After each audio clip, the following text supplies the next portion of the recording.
Hi friends, welcome to my channel. இன்னைக்கு நம்ம சுவையான பால் பாயசம் செய்கிறது எப்படின்னு பார்க்கலாம். இது மோஸ்ட்லி எல்லாருக்குமே தெரிஞ்சிருக்கிற ஒரு ரெசிபி தான். தெரியாதவங்களுக்காக தான் இந்த ரெசிபி நான் போட்டிருக்கேன்.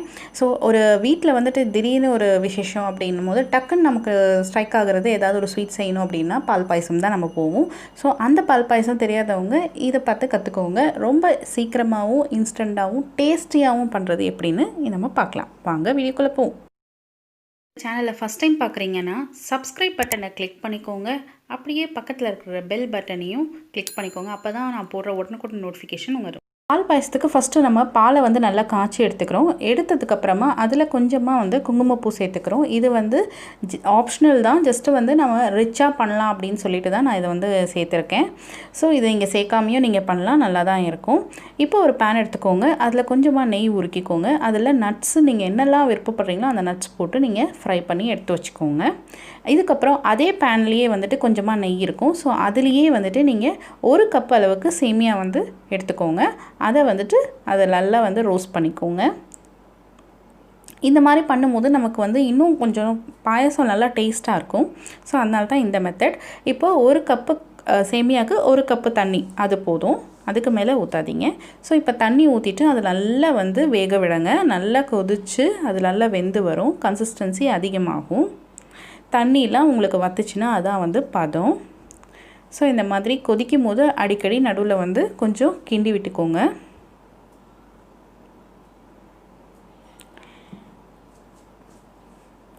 இப்போ தண்ணி நல்லா கொதித்து வந்திருக்கு பாருங்கள். நல்லா வெந்து உங்களுக்கு கன்சிஸ்டன்சி அதிகமாகிருக்கு. கொஞ்சமாக தான் இப்போ தண்ணி இருக்குது, பார்த்திங்கன்னா தெரியும். முக்கால்வாசி வெந்துருச்சு உங்களுக்கு. ஸோ இப்போது ஒரு கப்பு சேமியா எடுத்திங்கன்னா அரை கப்பு சர்க்கரை எடுத்துக்கோங்க. அதுதான் கரெக்டான கன்சிஸ்டன்சியாக இருக்கும். ஸோ நம்ம இப்போது தண்ணி வற்றினதுக்கப்புறம் சர்க்கரை சேர்த்துக்கணும். சர்க்கரை சேர்த்ததுக்கப்புறம் பார்த்திங்கன்னா அது உருக உங்களுக்கு மறுபடியும் அது கொஞ்சம் தண்ணியாகும். ஸோ நீங்கள் தண்ணி எதுவும் எக்ஸ்ட்ராவாக ஆடே பண்ணக்கூடாது. ஸோ அதுவே தண்ணி உங்களுக்கு தண்ணியாகும்.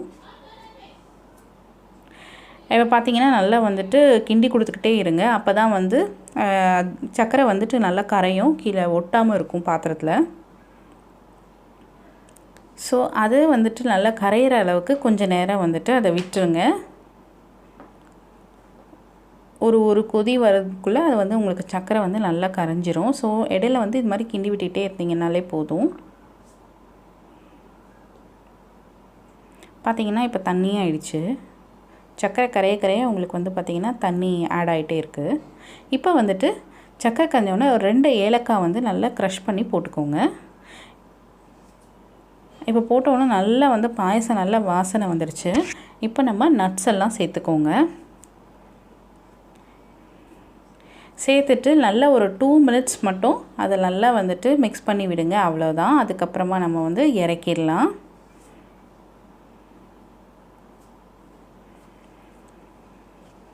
ஸோ ஒரு 2 மினிட்ஸ் ஆகிடுச்சு. நம்ம ஸ்டவ் ஆஃப் பண்ணிவிட்டு இறக்கிடலாம். இப்போ பாருங்கள் நல்லா கெட்டியாகிடுச்சு. இப்போ நம்ம காய்ச்சின பால் இருக்கு இல்லையா, அதை சேர்த்துக்கணும்.